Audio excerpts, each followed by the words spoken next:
Just to understand from the panel, what would be the trigger for the change in all these views? Because we have seen various cycles, we have seen that right now we are very conservative, if you wish. We look at the core markets, we look at UK, France, Germany, but we all know that the time will come we'll open up into these markets, the peripheral markets or the Southern European countries and so on.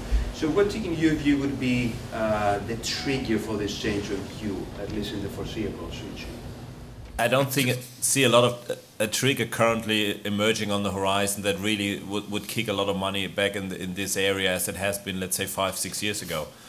The example, you have a regulatory environment today different from what you had 4 or 5 years ago that let's say not support property investment for a lot of institutional investors and for the banks property lending.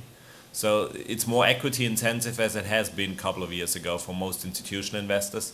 And then given that the structures in these markets, the transparency and all these things are not really improved given the situation you had in the last 4 or 5 years, the Far Eastern Central European countries, for instance, would hinder, I think, an approach to Romania, Bulgaria, as we have seen 5-6 years before the financial crisis, in the next 2-3 years to come, because I think the need would be much higher to generate return, to generate yield, and the willingness to take risk or to ignore or to put the risk on the sidelines, take it this way, is not on the agenda for most institutional investors, at least the ones we are working closer together with.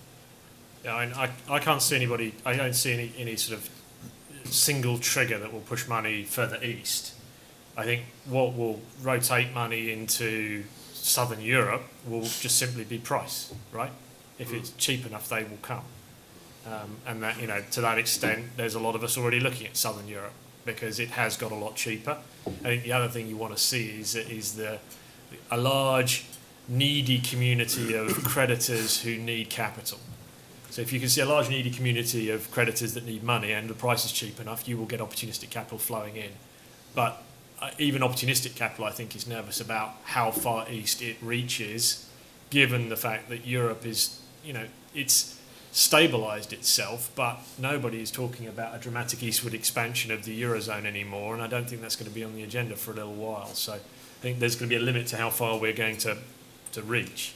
But there's plenty of, if you look at the creditor community in Spain, in Italy, and to a certain extent still in some of the northern European countries, still an enormous amount of creditor stress out there that that people can focus on and gain opportunity from, and that's just about price.